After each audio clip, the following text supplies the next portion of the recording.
Mr. Beast.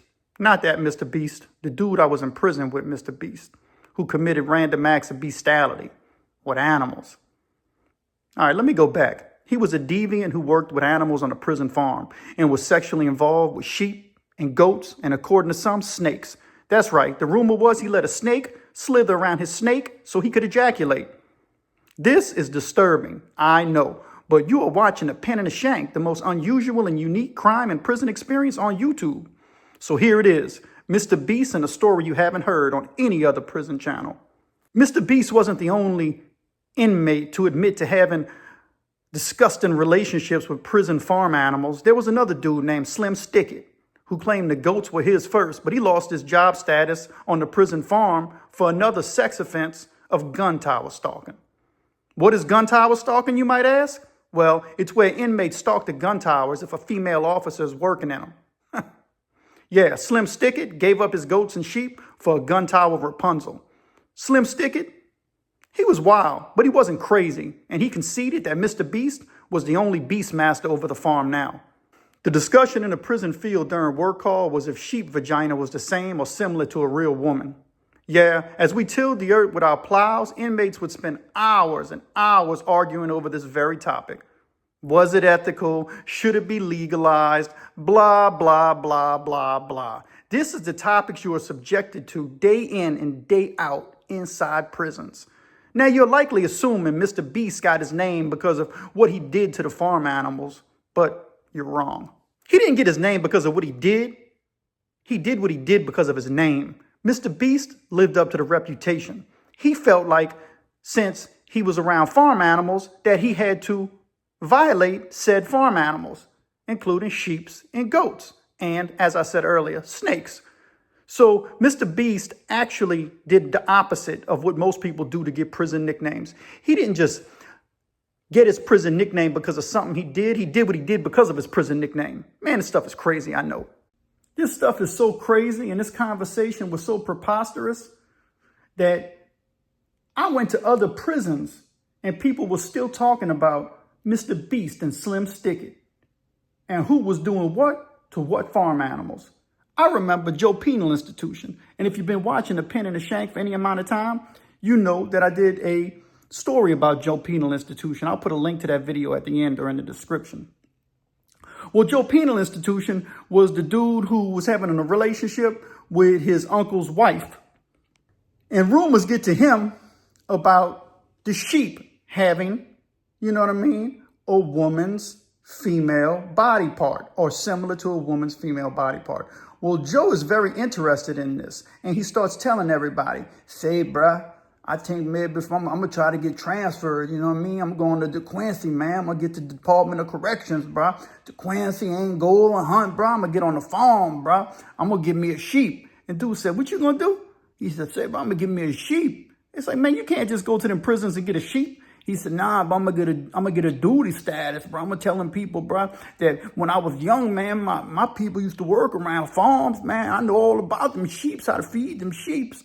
I said, why are you so interested in the sheep? He said, yeah, man. He said, I just need something different. I'm tired of sitting in the satellite camps, bro.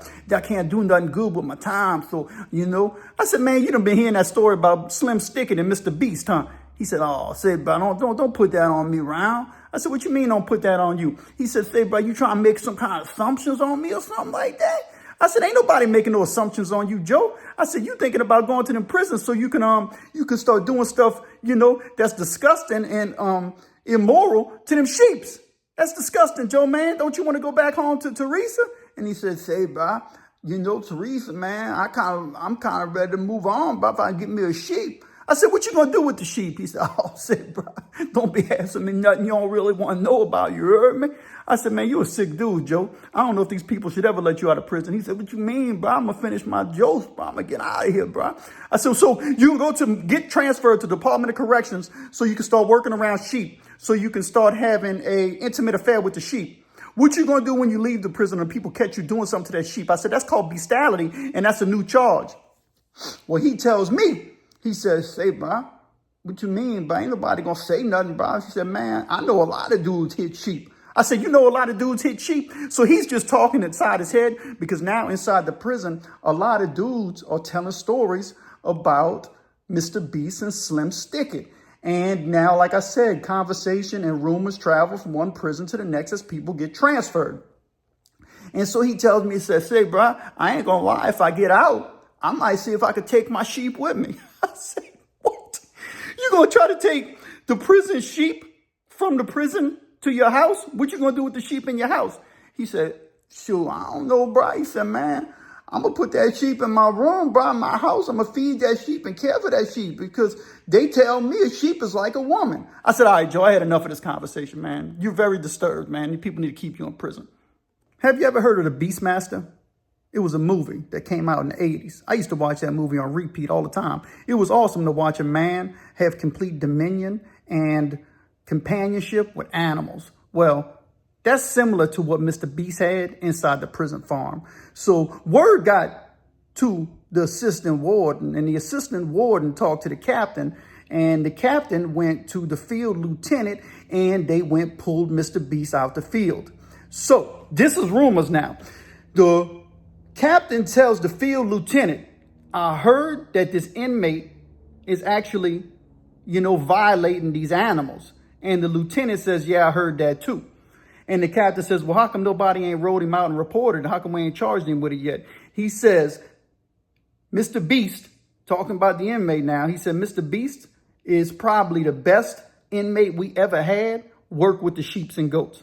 He said, we don't never have to tell him twice how to feed them. He said all the sheep and goats follow him everywhere he goes. He can get them back in the pen after feed up. He said if there's an emergency during a lightning storm, we can call Mr. Beast, and Mr. Beast will come out here, herd these animals up, and put them back where they need to be. Like I told you, there are certain jobs inside prison that have some advantages. And working with the farm animals, if you can, get that job to where you're not just working the field, but you're actually working intimately, and I don't mean that as pun, with the farm animals, you can get a good gig to where you get a call out in an emergency and you get to get out the dorm, or you get to get out of the prison for a little while to go tend to the farm animals. Well, Mr. Beast was out there, and then listen, it ain't just you by yourself. There's always a free man with you. Somebody's always watching you. And so you got a level of trust. If you try something and they do it, them free people will get with you. Anyway, Mr. Beast has something special. So the captain is asking the lieutenant if there's anything that they're going to do about this. He tells the lieutenant, he says, we can hook him up with a street charge on bestiality. And the lieutenant says, yeah, I thought about that. He said, but let's wait till he's getting close to getting out, and then we'll catch him on it. That way we got somebody who can work with these animals. And the captain's like, all right, I like that plan. Let me tell you something. Them free people will play you low down and dirty. You know what I mean? If they think they got you, but they also going to take advantage of you. They don't want to have to do the job themselves. So if an inmate can't take care of the animals, then those officers who work the field, they're going to have to go out there and take care of the animals. So they don't want to risk it. So they feel like if Mr. Beast is hitting the sheep and the goats, on some criminal bestiality type stuff, they don't really care, And here's the thing. Wasn't nobody eating sheep and goat. In DeQuincy, they had a rabbit farm too. That's right, a rabbit farm. They were growing rabbits, and certain inmates would work the rabbit farm and the butcher shop, and we eat rabbits. I'm telling you, everything you did in these Louisiana prisons, in the field labor, you grow the food, you pick the food, you eat the food. And now in DeQuincy, back then, they were trying rabbits. So they would grow the rabbits, breed the rabbits, slaughter the rabbits, and then we eat the rabbits. And that's just the way it was. I never did work in the butcher shop for the rabbits, but some dudes did, and they said it was wild, to be able to, and listen, you could say what you want about it, but prison is what prison is. In Louisiana prisons, you're gonna catch your cut. That's one thing that I noticed that's different from Louisiana prisons and other prisons. In Louisiana, you will work the field. When them people say hard labor, they mean hard labor.